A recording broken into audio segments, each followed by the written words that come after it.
Hello, welcome to Catalyst Career Institute. Today we are discussing about how to tackle UPSC prelims paper or how to analysis UPSC prelims paper. Okay, first of all, तर सर्वात महत्त्वाचं आपण जसं प्रत्येक लेक्चरला सांगत आलेलो आहोत की UPSCचा अभ्यास सुरुवात करणं म्हणजे नक्की काय करणं आहे किंवा UPSCचा अभ्यास सुरुवातीला सुरू करताना किंवा UPSCचा प्रिपरेशन ज्यावेळेस तुम्ही स्टार्ट करणार आहात एक्झॅक्ट टाईमला त्यावेळेस नक्की काय करायचं आहे, कुठून सुरुवात करायची आहे, बरोबर. तर त्यावेळेस मी त्यासाठी मी प्रत्येक वेळेस हे सांगत आलेली आहे की UPSCचा अभ्यास करताना प्रत्येक वेळेस खूप बेसिकनी जायचं आहे, बरोबर. एकदम बेसिकपासून सुरुवात करायची आहे आणि बेसिक सुरुवात म्हणजे मी तुम्हाला खूप वेळा सांगितलेलं आहे NCERT पासून सुरुवात करायची आहे. NCERT सोबत मी नेहमी सांगत आलेली आहे की प्रिवियस इयर क्वेश्चन पेपर तुमच्या अभ्यासाची जी जर्नी आहे त्याच्यात तुम्हाला कशी मदत करणार आहे, बरोबर. की UPSCचा अभ्यास करताना तुम्हाला ॲटलिस्ट हे तर माहिती पाहिजे की नक्की UPSCचा सिलेबस काय आहे. जसं UPSCच्या प्रिलिम्समध्ये 2 पेपर आहेत तुमचे आणि 2 पेपरमधला जो हा पहिला एक पेपर आहे GS, बरोबर, GS फर्स्ट. या GS फर्स्टमध्ये तुमचं history, geography, polity, economics, environment, current affairs, science हे असे सब्जेक्ट येणार आहेत, बरोबर. पण त्या सब्जेक्टमध्ये नक्की काय वाचायचं आहे, बरोबर. तर ते आपल्याला असं ब्लाइंडली हे नाही करायचं आहे की ओके NCERT दिल्यात तर मग ते NCERT सगळ्या वाचून काढायच्यात किंवा लक्ष्मीकांत आहे तर ते सगळं वाचून काढायचं आहे. ऑब्व्हियसली ते सगळं वाचून काढायचंच आहे, पण प्रिलिम्सच्या दृष्टिकोनातून आपल्याला काय काय वाचलं पाहिजे त्याच्यासाठी तुम्ही जो UPSCचा सिलेबस आहे तो पहिले बघितला पाहिजे, बरोबर. सिलेबस बघितल्यावर तुम्हाला आयडिया येईल की आपल्याला कुठल्या कुठल्या पार्टचे जास्त अभ्यास करायचा आहे, बरोबर.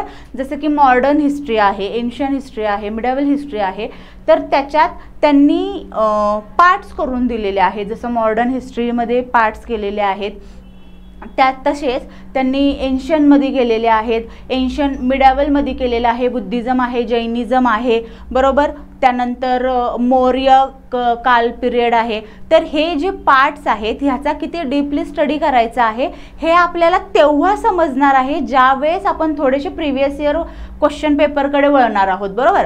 आता सुरुवातीला तुम्ही सुरुवात केलेली आहे किंवा करायचा विचार करत आहात पेपरचा अभ्यास, तर त्यावेळेस मला असं वाटतं की सुरुवातीला आपण ही एक स्टेप केली पाहिजे की फर्स्ट आपण सिलेबस बघणार आहोत UPSCचा, जो UPSCच्या ऑफिशियल साईटवर आहे, नोटिफिकेशनमध्ये दिलेला असतो. तो सिलेबस आपण चेक करणार आहोत की प्रिलिम्सचा काय आहे, मेन्सचा काय आहे, बरोबर. प्रिलिम्सच्या GS फर्स्ट पेपरमध्ये आपण हे बघणार आहोत की एक्झॅक्ट जॉग्रफीचं काय, इंडियन जॉग्रफी आहे, वर्ल्ड जॉग्रफी आहे, बरोबर. मॉडर्न हिस्ट्री आहे, एन्शियंट हिस्ट्री आहे, मिडिवल हिस्ट्री आहे. मिडिवल हिस्ट्रीमध्ये, एन्शियंट हिस्ट्रीमध्ये कोणते कोणते पार्ट्स आहेत, बरोबर.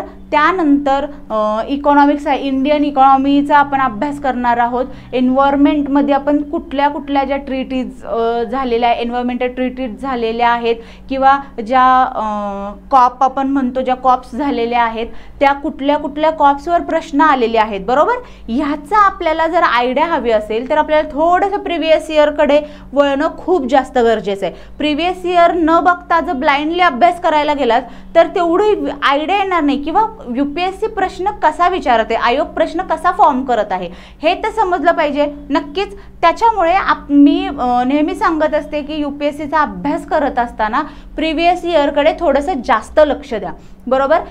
आणि खूप लोकांचं वाटतं की प्रिवियस इयरचे प्रश्न बघून किंवा ॲनालिसिस करून त्याच्यात काय आपला अभ्यास होणार आहे, तर अभ्यास होतो.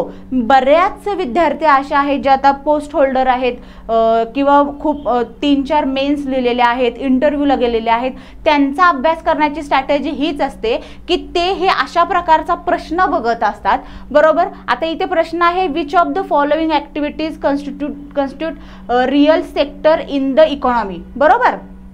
त्यांना इथे हे विचारायचं आहे की ह्या ज्या खालच्या ॲक्टिव्हिटीज आहेत, बरोबर, या 4 ॲक्टिव्हिटीज आहेत तर त्या ॲक्टिव्हिटीमधून रिअल सेक्टर जे इंडियन इकॉनॉमीमध्ये रिअल सेक्टरचं जे महत्त्वाचं काम आहे ते कुठलं, ह्या 4 मध्ये कोणत्या ॲक्टिव्हिटीज जास्त इम्पॉर्टंट रोल प्ले करतात, बरोबर. तर तुम्ही आता जिथं इथे पॉईंट जर वाचाल, हे जे फार्मर हार्वेस्टिंग देअर क्रॉप्स, बरोबर, हे तुम्हाला असं वाटत नाही का की फर्स्ट स्टेप आहे इकॉनॉमिक्सची. जर तुम्ही इकॉनॉमिक्सचा थोडासा अभ्यास केलेला असेल तर तुम्हाला माहिती असेल फार्मिंग किंवा फार्मर हा जो आहे तो फर्स्ट सेक्टरमध्ये येतो, बरोबर, बेसिक ग्राउंड लेवलला. ओके, तर फार्मर हार्वेस्टिंग देअर क्रॉप्स, ठीक आहे. त्यानंतर दुसरं आहे textile mills converting raw cotton into fibres. आता हे सुद्धा फार्मिंगच्या नेक्स्ट स्टेप आली की शेतकऱ्यांनी त्याच्या शेतात कापूस पिकवलेला आहे आणि तो कापूस टेक्स्टाईल इंडस्ट्री त्यांच्या इथे टेक्स्टाईल मिल्स ज्या आहेत त्या converting raw cotton into fabric, बरोबर, म्हणजे जो रॉ कॉटन आहे त्याचं ते कन्वर्ट करत आहेत फॅब्रिकमध्ये, कपड्यामध्ये, बरोबर, ठीक आहे. तिसरं हे आहे की a commercial bank lending money to a trading company. Okay, आता मला एक सांगा, हे जे रिअल सेक्टर हा जो एक वर्ड इथं दिलेला आहे, रिअल सेक्टरचा इथं मिनिंग आपण हा म्हणजे आयोगाने इथं मिनिंग हा घ्यायला सांगितलेला आहे आपल्याला, बरोबर, की रिअल सेक्टर जो ओरिजिनल सेक्टर आहे, बरोबर, की जसं आता हे जे commercial bank lending money to trading company आहे तो सेकंड थर्ड पार्ट झाला ना इकॉनॉमिक्सचा, बरोबर. त्याच्यानंतर a corporate body issue rupee dominated bonds overseas, बरोबर, हा सुद्धा. आता ज्या वेळेस तुम्ही अभ्यासाला सुरुवात कराल, बरोबर, किंवा ज्या वेळेस तुम्ही वाचायला सुरुवात करणार आहात, एक एक इकॉनॉमिक्सची जी स्टेप आहे ती जी तुम्ही कव्हर करायला जाणार आहात, बरोबर, ते कव्हर करता करता तुम्हाला समजणार आहे की ही फर्स्ट स्टेप आहे, ही फर्स्ट स्टेप आहे, आणि ह्या ज्या तीन आणि चौथा हा जो ऑप्शन आहे तो, एक मिनिट,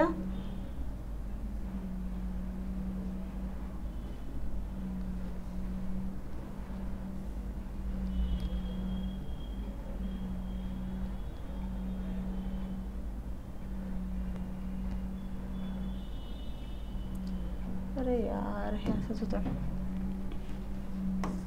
ओके, ते ठीक आहे. तर हे जे 3 आणि 4 नंबरचा जो ऑप्शन आहे इथे दिलेला आयोगाने तो इकॉनॉमिक्सच्या 3rd 4th पार्टमध्ये येत आहे, बरोबर. वाचतानाच आपल्याला समजते की फार्मर हार्वेस्टिंग देअर क्रॉप्स हे फर्स्ट स्टेप असणार आहे. इकॉनॉमिक्स चालणारच कुठून, इकॉनॉमी जी आहे ती चालणारच कुठून आहे, बरोबर. First step, second step. आपल्याला विचारलं काय, रिअल सेक्टर इकॉनॉमिकचा कोणता आहे, बरोबर. तर इथं ऑप्शन आहे फर्स्ट आणि सेकंड. इथं फर्स्ट आणि सेकंड ऑप्शन आहे ए नंबरचा, म्हणजे तुमचा ए ऑप्शन हा बरोबर आहे, बरोबर.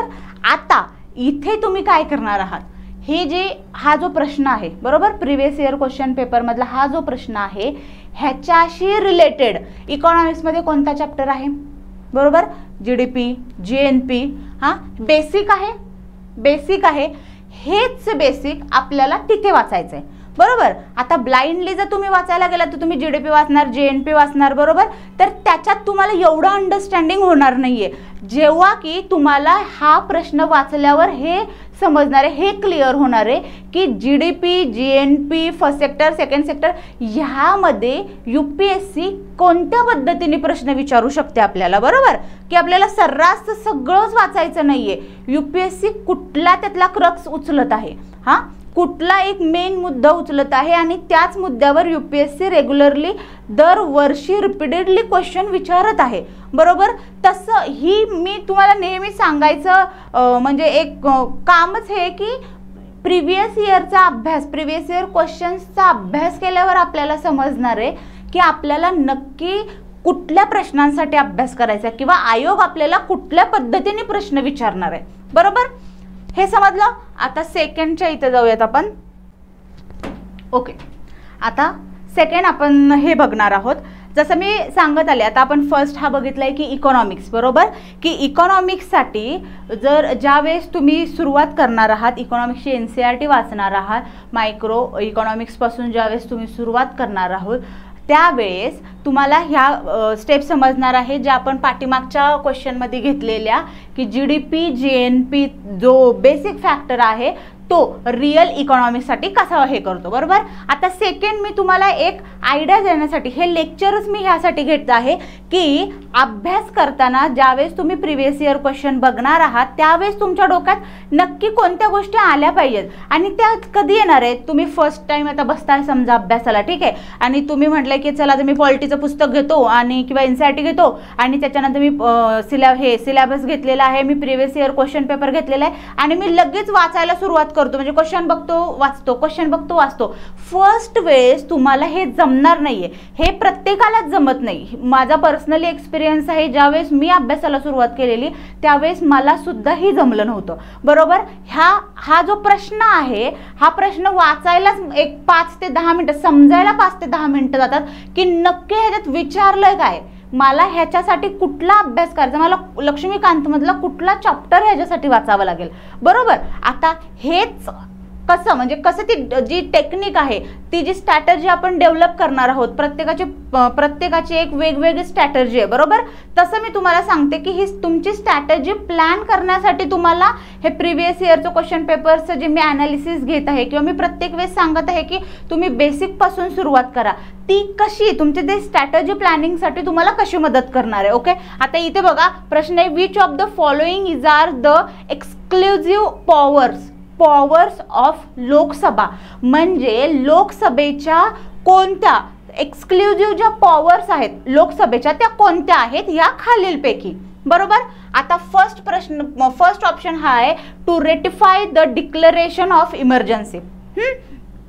आता ज्या वेळेस सुरुवात, आता मी असं नाही म्हणते की तुम्हाला लगेच इमर्जन्सी, ठीक आहे, इमर्जन्सीचा जो चॅप्टर आहे लक्ष्मीकांतमध्ये तो तुम्हाला माहितीच असला पाहिजे. ओके, म्हणजे हे तुम्हाला नाहीच माहिती, मी गृहीत धरून हे लेक्चर असं हे करते की तुम्हाला ह्यातलं ह्या प्रश्नामधलं तुम्हाला काहीच माहिती नाहीये.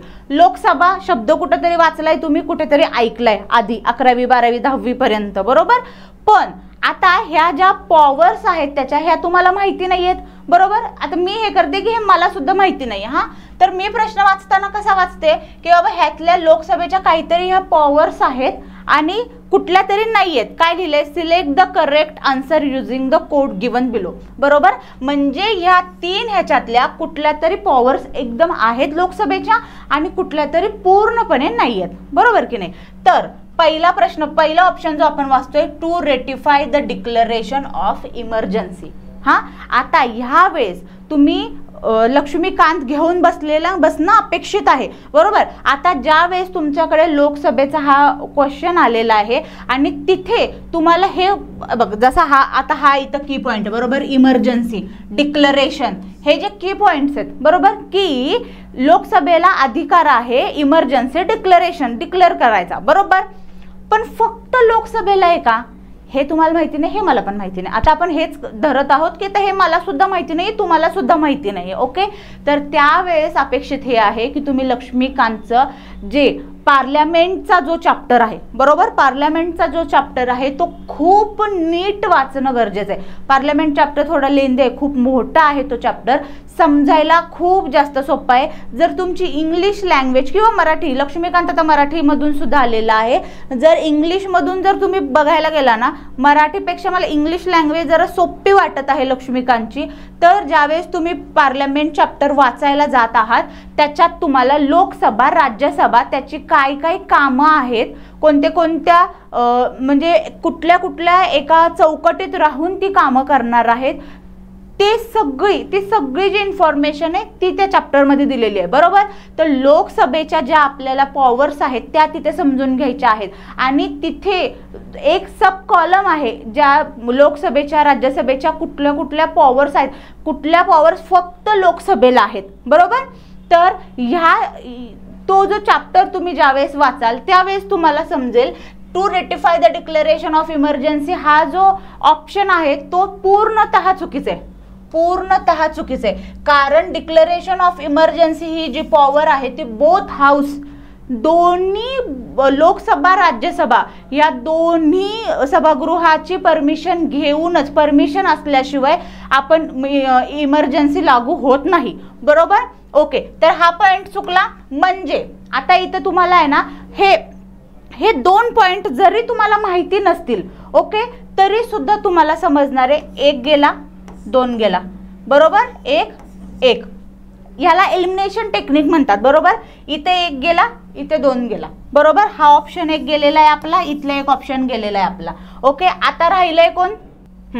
आता राहिलंय कोण? एक आपल्याकडे हा पॉइंट आहे, नाहीतर हा पॉइंट आहे, बरोबर. एक तर तिसरं बरोबर आहे, नाहीतर दुसरं बरोबर आहे. आता दुसरं काय? To pass a motion of no confidence against the council of ministers. Okay, काय ऑप्शन? परत एकदा वाचते मी. To pass a motion of no confidence against the council of ministers. Okay, आता इथे जर तुम्ही बघायला गेला, तिसरा हे आहे to impeach the president of India. Okay, to impeach the president of India.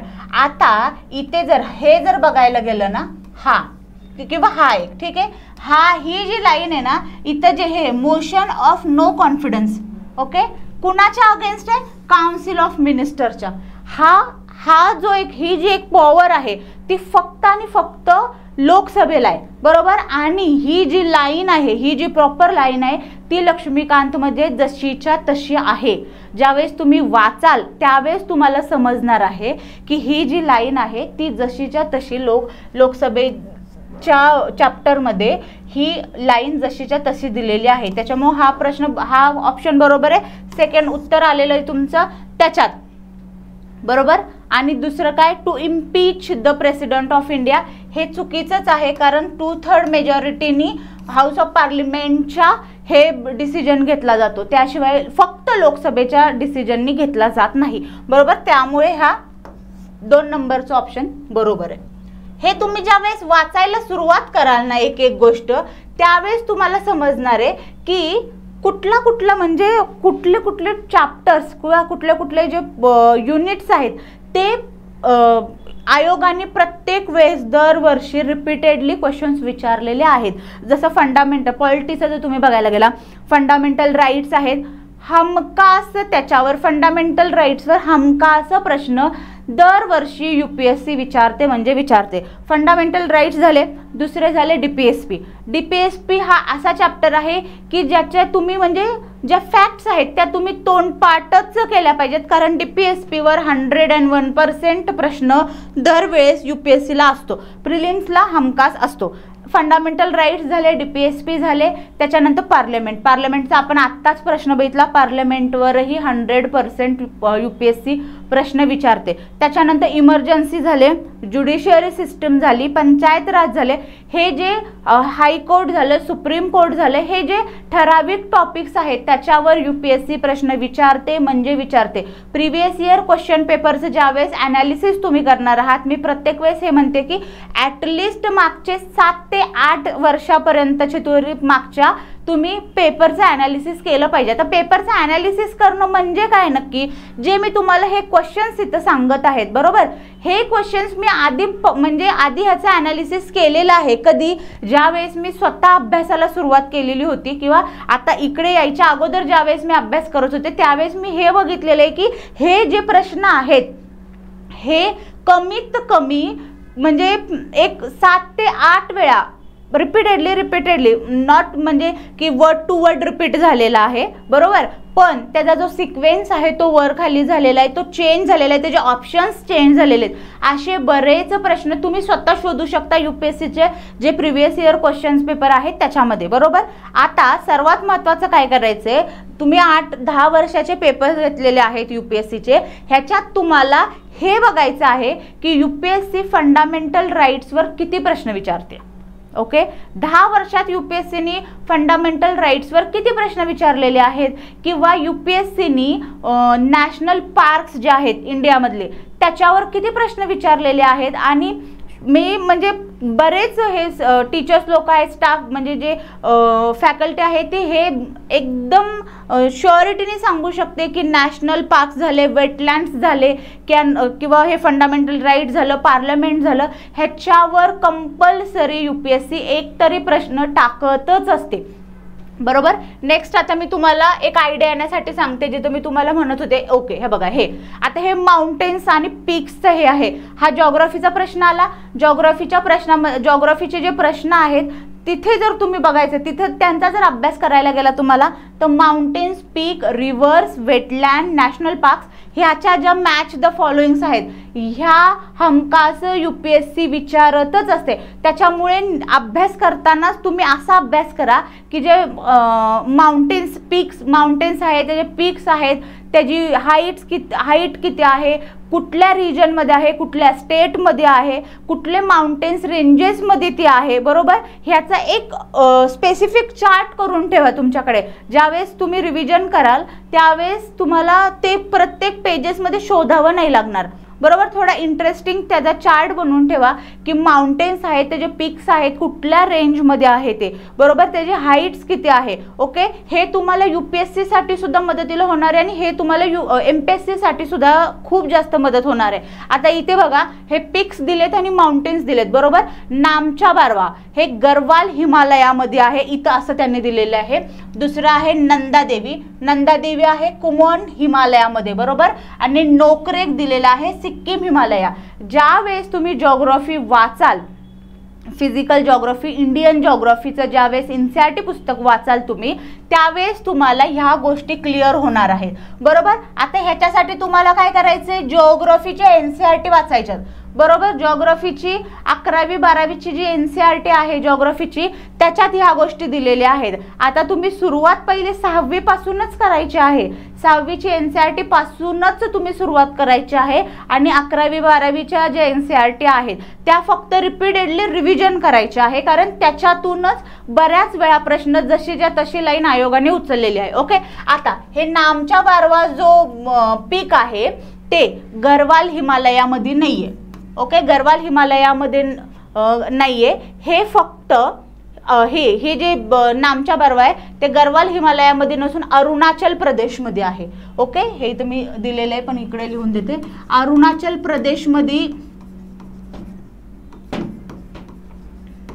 बरोबर, अरुणाचल प्रदेशमध्ये ही माउंटेन्स रेंज आहे, हे पीक आहे. नंतर आलं नंदादेवी.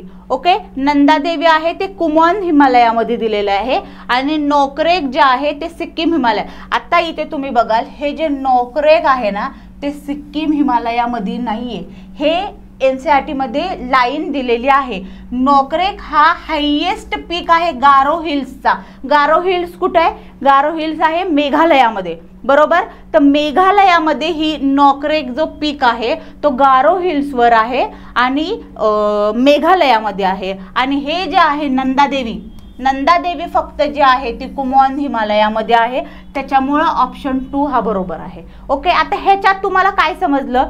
जर आयोगाने असा प्रश्न विचारला तर त्याच्यासाठी आपली मागची कुठली प्रिपरेशन डीपमध्ये पाहिजे, तर ज्या माउंटेन्स रेंजेस आहेत, ज्या पीक्स आहेत, हे कुठं दिलेले आहेत? आता हे काही न्यूजपेपरमध्ये किंवा कुठल्या तरी करंट अफेअर्सच्या मॅगझिनमध्ये दिलेलं नाही आहे. हां, जर एखादी न्यूज त्याच्याशी रिलेटेड असेल तर ते मॅगझिनमध्ये दिलेलं असणार आहे. पण ही जी बेसिक इन्फॉर्मेशन आहे ती परत NCERT मध्येच आहे.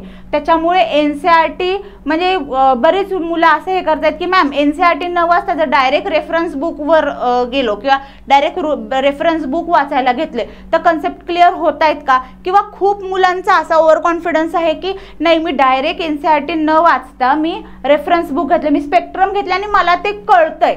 ओके, तुम्हाला कळत असेलही, मी असं नाही म्हणत आहे की कळत नसेल तुम्हाला, बरोबर, कळत असेलही, पण त्याची बॅकग्राऊंड कळत नाहीये ना.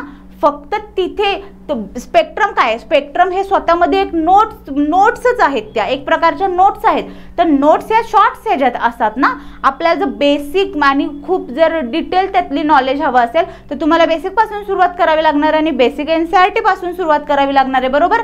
त्याच्यामुळे मी तुम्हाला सांगते हे NCERT वाचणं किती जास्त इम्पॉर्टंट आहे. आता ह्याचे जे GC लिओंग आहे, GC लिओंग मध्ये सुद्धा ह्याची इन्फॉर्मेशन आहे, पण जीसी लिऑंग मधले प्रश्न आयोग जसेच्या तसे कॉपी पेस्ट करत नाही. मी ह्याची श्योरिटी ह्याच्यामुळे सांगते की लास्ट कितीतरी वेळा असं झालेलं आहे की NCERTच्या जशाच्या तशा line history, ancient history, geography ह्याच्या आयोगाने उचललेल्या आहेत जशीचे तशी लाईन. ओके, तर त्याच्यामुळे NCERT वाचणं मस्ट आहे. सेकंड, ओके, जसं मी आता मागाशी सांगितलं तुम्हाला वेटलँड्स, लेक आणि त्याचं लोकेशन. ओके, हे तुम्ही मॅपिंगसाठी हे करू शकता. हा जॉग्राफीच्या मॅपिंगचा पार्ट आहे. मॅपिंगची प्रॅक्टिस करत असताना तुम्ही हे वेटलँड्स वगैरे मॅपमध्ये डिझाईन करू शकता. ते हे आणि हेच तुम्हाला आहे ना, ज्यावेळेस तुम्ही मेन्स लिहिणार आहात ते मेन्सला सुद्धा उपयोगाला येणार आहे. ज्यावेळेस तुम्ही तुमच्या नोट्समध्ये हे मॅपिंग करणार आहात, हेच मॅपिंग जर तुम्ही जॉग्राफीच्या GSच्या पेपरमध्ये जर तुम्ही आन्सर रायटिंगच्या वेळेस थोडंसं मॅपिंग किंवा हे जे पॉईंट्स आउट जर केले किंवा सबटायटल्स टाकून जर लिहिले तर त्याने तुमचं प्रेझेंटेशन, आन्सर जे प्रेझेंटेशन आहे ते जास्त इफेक्टिव्ह होणार आहे. बरोबर, तर हा अभ्यास आपला प्री कम मेन्स असा होणार आहे. ओके, आता इथं हे काय दिले, कन्सिडर द फॉलोइंग पेअर्स, त्यात दिलेलं आहेत हे इथं आपल्याला वेटलँड्स आणि इकडे दिलेले आहेत आपल्याला लोकेशन्स. बरोबर, तर होकेरा वेटलँड. ओके, आता कुठेतरी ना आपण हे सुद्धा असं डोकं लावलं पाहिजे. Hokera wetland, Renuka wetland, Rudrasagar wetland, Rudrasagar lake आणि सस्तमकोटा लेक. ओके, आता ह्या ज्या लेक्स आहेत हे जे होकेरा वेटलँड जे आहे, ठीक आहे, तर बऱ्याच वेळेस आपण पंजाबचं थोडंसं ऐकलेलं असतं किंवा न्यूजमध्ये असतं किंवा ज्यांनी आता पेपर म्हणजे अभ्यासाला सुरुवात केलेली आहे, एखाद वर्ष झालं तुम्ही करंट अफेअर वाचत आहात किंवा न्यूजपेपर वाचत आहात. बरोबर, तर कुठेतरी असं पंजाबशी रिलेटेड आपल्याला थोडंसं असं लिंक लागते, कुठेतरी वाचलेलं असतं की यार पंजाबमध्ये तर वेटलँड आत्तापर्यंत तरी वाचण्यात आलेलं नाही आहे. बरोबर, तर हे जे होकेरा वेटलँड आहे ते जम्मू काश्मीरमध्ये आहे. ओके, आता आयोग कसं आपल्याला कन्फ्यूज करते तुम्ही बघू शकता.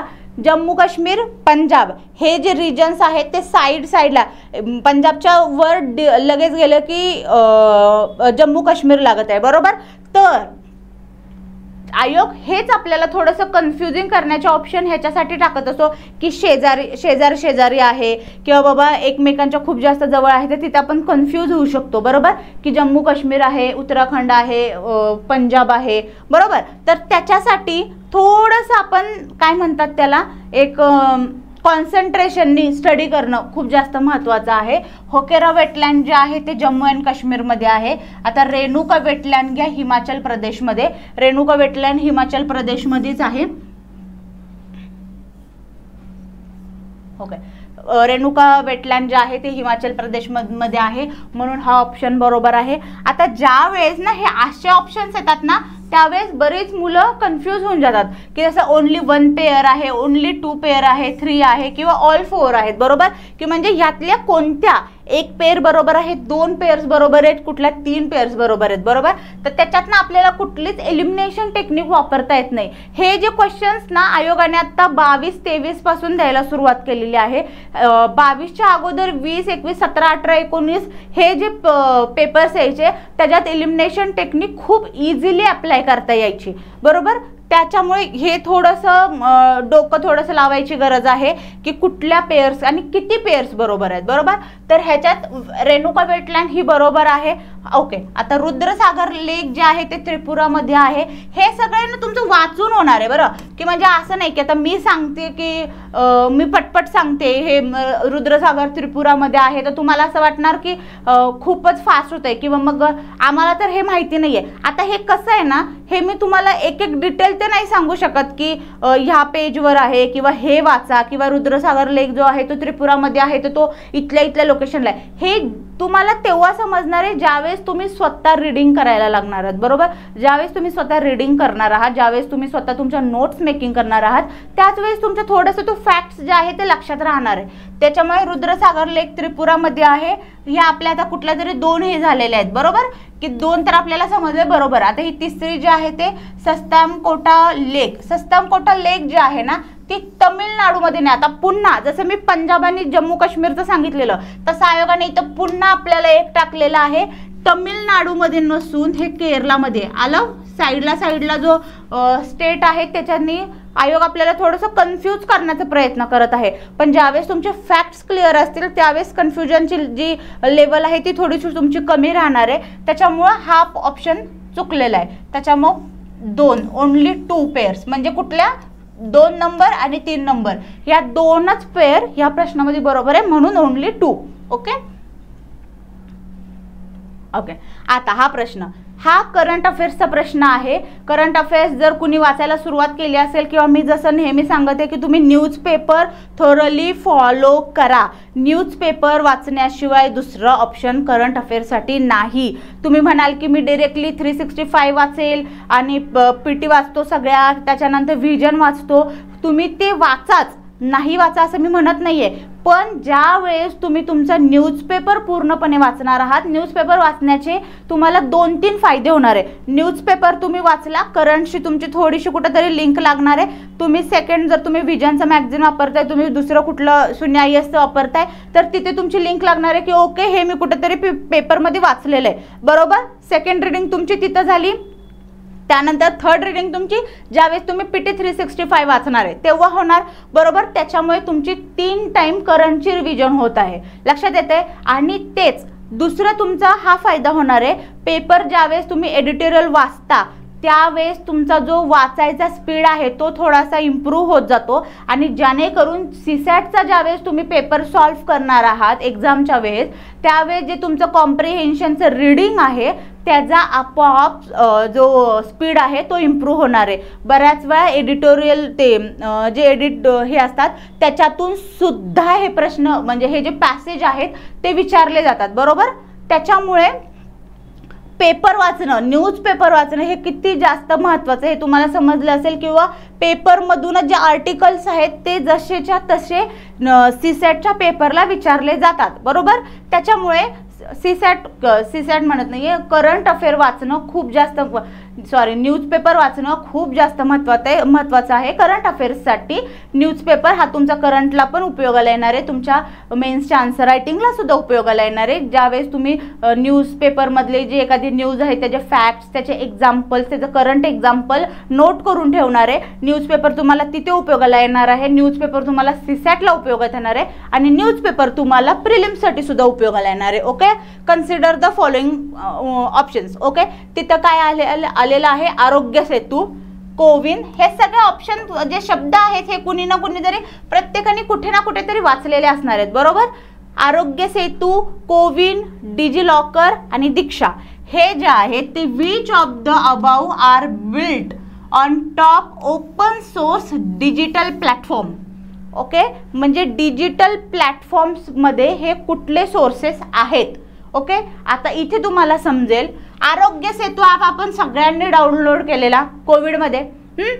तुम्ही डोळे झाकून सांगू शकता आरोग्य सेतू ॲप हा डिजिटल आहे. कोविन सुद्धा बऱ्याच लोकांनी आपल्या फोनमध्ये हे केलेला. कोविन हे आहे डिजिटल प्लॅटफॉर्म आहे. डिजिलॉकर ज्याच्यात आपण डॉक्युमेंट्स आपले सेव्ह करतो आहोत आता गव्हर्नमेंटचे सारे, किंवा आपले रिझल्ट्स, आधार, पॅन कार्ड वगैरे जे आहेत ते डिजिलॉकरमध्ये आपण सेव्ह करत आहोत आजकाल. आणि दीक्षा सुद्धा डिजिटल प्लॅटफॉर्मचा भाग आहे. त्याच्यामुळे इथे 4 ऑप्शन बरोबर आहे, 1, 2, 3, 4. ओके, करंट अफेअर वाचायला सुरुवात करा. ज्यांनी न्यूजपेपर वाचायला अजूनपर्यंत सुरुवात नाही केलेली आहे त्यांनी थोडंसं वाचायला सुरुवात करा की थोडं लिंक लागेल, अभ्यासाची आवड निर्माण होईल, वाचायची तयारी म्हणजे वाचायची एक सवय लागेल. कारण बऱ्याच लोकांची एखाद 6 महिन्यात 1 वर्ष काही वाचलेलं नसतं, त्याच्यामुळे वाचायची सवय गेलेली असते किंवा एका जागेवर शांत बसून काहीतरी वाचतोय, लिखाण करतोय ह्याची सवय गेलेली असते. त्याच्यामुळे पेपर हे अभ्यासाला सुरुवात करायची, पेपर हे खूप जास्त चांगलं एक माध्यम आहे की जेणेकरून तुम्ही अभ्यासाला सुरुवात करू शकता आणि चांगली होऊ शकते, इंटरेस्टिंग होऊ शकते. Which of the following are a nitrogen fixing plants. काय दिलेलं आहे, नायट्रोजन फिक्सिंग प्लांट्स कुठले आहेत ह्यातले. ओके, तर हे काय दिलेले आहे, अल्फाल्फ, त्याच्यानंतर अमरनाथ. ओके, हे मला पण माहिती नाही आहे. हे चिकपी, क्लोअर, पर्सलेन म्हणजे कुल्फा आणि स्पॅनिश. ओके, आता ह्याच्यात सगळ्यात जास्त नायट्रोजन फिक्सिंग प्लांट्स कोणते आहेत? बरोबर. आता हा ऑप्शन, हा जो आहे, हा प्रश्न आहे तो एन्व्हायरमेंटशी रिलेटेड आहे थोडासा आणि थोडासा सायन्सशी रिलेटेड आहे. ओके, त्याच्यामुळे इथं ऑप्शन दिलेले आहे चिकपी, क्लोअर आणि अल्फाल्फा. ओके, त्याच्यामुळे आता बघा इथे जर कुणाला माहिती असेल की स्पॅनिश ह्याच्यात नायट्रोजन एवढ्या जास्त प्रकारचं नसतं, त्यावेळेस हा जर स्पॅनिशचं आपल्याला माहिती आहे स्पॅनिशमध्ये आयन्स वगैरे जास्त आहेत. ओके, तर त्याच्यात तुम्ही हे तिन्ही ऑप्शन कट करू शकता. 6 6 6 एलिमिनेशन टेक्निक परत आली इथे. आणि तुम्हाला ह्यातलं काहीच माहिती नाही आहे. ओके, काहीच नाही, ब्लाइंडली इथं काहीच माहिती नाही आहे. फक्त स्पॅनिशचं माहिती आहे की यार इथं कुठेतरी वाचनात आलेलं आहे की आयन्स जास्त आहे बाबा स्पॅनिशमध्ये. तर मग त्यावेळेस तुम्ही हे करू शकता की यार इथे नायट्रोजनचं तर काहीच ऑप्शन आलेला नाही आहे, त्याच्यामुळे 6 कुठं दिसतोय का? नाही दिसत आहे. इथे 3 ह्याच्या ठिकाणी, तर त्याच्यामुळे पहिलं, दुसरं, तिसरं, पहिलं, तिसरं आणि चौथं हे ऑप्शन बरोबर आहे. ओके, हे तुम्हाला थोडंसं ना आत्ता वाटत असेल खूप फास्ट होतंय, पण ना ज्या वेळेस तुम्ही स्वतः अभ्यासाला सुरुवात करणार आहात ना, किंवा ज्या वेळेस तुमचं फर्स्ट रीडिंग होणार आहे, सेकंड रीडिंग होणार आहे, आणि त्यावेळेस तुम्ही जर एखादा previous year question paper solve करायला घेतला तर तिथे तुम्हाला ह्याची मदत खूप जास्त होणार आहे. त्यावेळेस तुम्हाला ह्या लेक्चरचं म्हणजे कुठेतरी लिंक लागेल की ओके हे असं काहीतरी सांगितलेलं बरं का, की असं एलिमिनेट होऊ शकतं, किंवा हे मी कुठेतरी वाचलेलं की हा ऑप्शन नाही आहे कुठेतरी, आणि हा प्रत्येकच ऑप्शनमध्ये इथे दिलेला आहे. तर तिथे तुम्हाला एलिमिनेशन टेक्निक जी आहे ती खूप जास्त उपयोगाला पडणार आहे. ओके,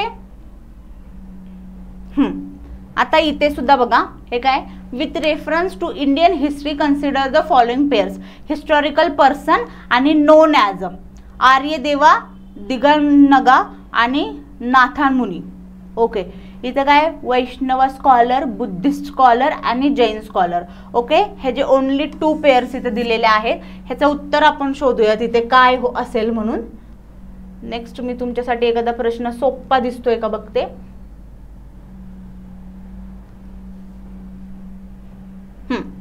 आता इथे तुम्हाला एक इंटरेस्टिंग टेक्निक सांगते की कशा पद्धतीने तुम्ही थोडंसं तुमचं डोकं थोडंसं लिंक लावून कसं हे करू शकता. ओके, इथं काय दिलेले, how many of the above are generally known as a tea producing state.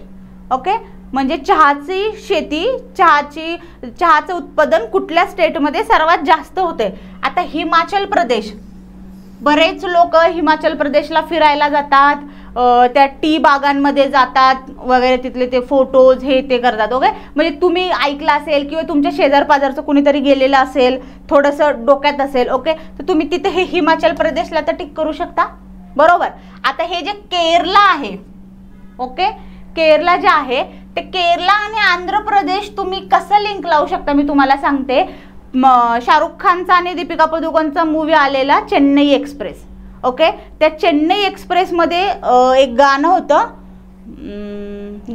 कुठलं तरी, ज्याच्यात ते चहाची शेती दाखवलेली आहे पूर्णपणे. बरोबर, चहाची शेती दाखवलेली आहे. तर तुम्ही तिथे थोडंसं, आणि ती साऊथकडची स्टोरी दाखवलेली आहे. ओके, तो पिक्चर जर तुम्ही बघितला असेल तर थोडंसं साऊथकडची स्टोरी दाखवलेली आहे, साऊथकडची शूटिंग दाखवलेली आहे सगळे. ओके, तर तिथे तुम्ही थोडंसं जर एक अशी कसं असते माहिती आहे का, आपली एक ना स्ट्रॅटेजी असते किंवा एक लिंक लावायची टेक्निक असते प्रत्येकाची. आता ह्या प्रश्नामध्ये मी तशी लिंक लावली की मी ते गाणं ऐकलेलं आहे आणि ते गाणं आठवे ना, ते गाणं मी बघितलेलं सुद्धा आहे, आणि त्याच्यात ते जे डान्स करत आहेत ते डान्स तो ते चहाच्या शेतीमध्ये वगैरेच करत आहे. चहाच्या शेतीमधून तो रोड गेलेला आहे आणि ते तिथं डान्स करत आहेत. तर तिथून मी थोडंसं आयडिया लावली की ओके, ती साऊथकडची मूवी म्हणजे साऊथशी रिलेटेड थोडीशी मूवी होती चेन्नई एक्सप्रेस, आणि त्याच्यात ते दोघं जे डान्स करत होते ते शूटिंग सुद्धा साऊथची होती. तर 100% हे आंध्र आणि केरला असू शकतं बा, असू शकतं. ओके, राहिलं हिमाचल प्रदेश, त्रिपुरा, फक्त त्रिपुरा राहिले आता. ठीक आहे, त्रिपुरा जर राहिलेला आहे नॉर्थ ईस्ट.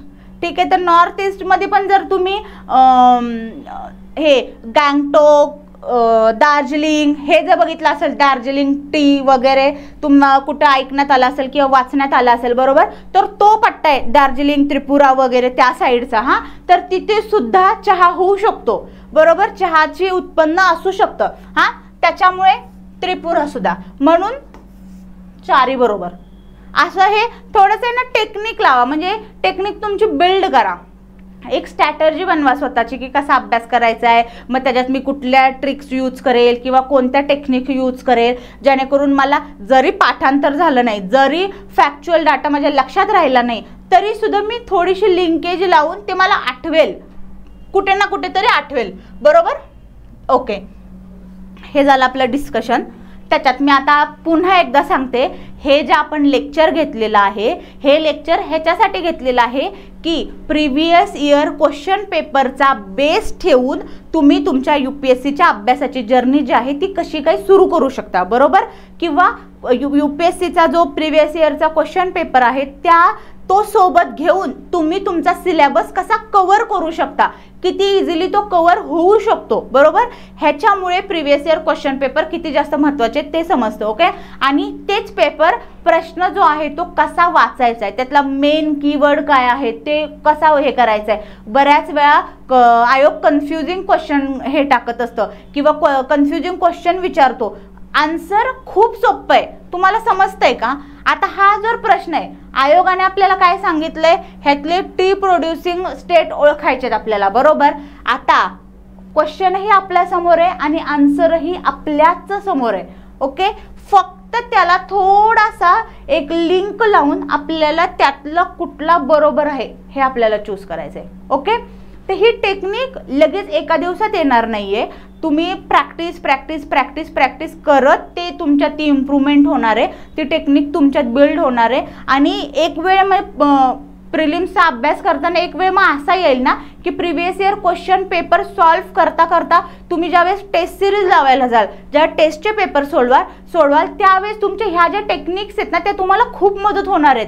म्हणजे एखादा क्वेश्चन येत नाहीये पण फक्त एखादा शब्द ज्यातला मला माहिती आहे की मी एखादा वाचलाय आणि तो ह्याच्याशी काही रिलेटेड नाहीये बाबा, तर तिथे एलिमिनेशन टेक्निक तुम्ही यूज करून आन्सर बरोबर करू शकता, ते क्वेश्चन बरोबर तुमचं येऊ शकतो, बरोबर. फक्त ह्याच्यासाठी तुमची प्रॅक्टिस खूप जास्त महत्त्वाची आहे.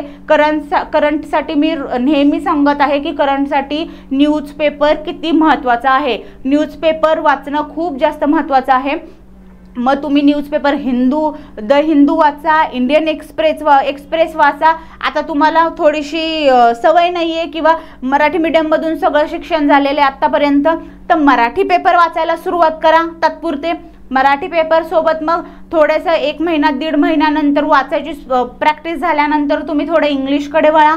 हां, सिलेबस समोर घेऊन बसा, मेन्सचा प्रिलिम्सचा. एखादी न्यूज जर आली तर तिथे टिकमार्क करायला सुरुवात करा. हा GS फर्स्टचा टॉपिक दिसतोय, हा GS सेकंडचा टॉपिक दिसतोय, ही कुठली तरी केस स्टडी इथिक्ससाठी आपण यूज करू शकतो, बरोबर. हे अशा थोड्याशा सिस्टमॅटिक पद्धतीने अभ्यास करायला सुरुवात करा. आणि मला नक्कीच वाटतं की जर ह्या स्टेप्सनी, ह्या सिस्टमॅटिक पद्धतीने जर अभ्यास थोडा सुरुवात केली तर तो अभ्यासही खूप इंटरेस्टिंग वाटणार आहे तुम्हाला, अभ्यास होणार सुद्धा आहे. आणि ज्यावेळेस पेपर सॉल्व्ह कराल त्यावेळेस तो पेपर ह्या मेहनतीचा तो रिझल्ट सुद्धा तिथे तुम्हाला दिसणार आहे, बरोबर. आता ह्याच्यात जर काही डाऊट्स असतील तर ते आपण पुन्हा एकदा हेच लेक्चर एका नवीन क्वेश्चन किंवा नवीन वर्षाचे कुठलं तरी 2023चा किंवा आत्ता 16 जूनला 2024चा पेपर होणार आहे, त्याच्यानंतर आपण ॲनालिसिस पेपरचं ॲनालिसिस घेऊयात. तोपर्यंत तुमच्यापैकी बऱ्याच मुलांचं थोडंसं रीडिंग झालेलं असेल किंवा पेपर बघितलेला असेल तर थोडी आयडिया येईल की पेपर कसा सॉल्व्ह करायचा आहे. Okay, thank you so much.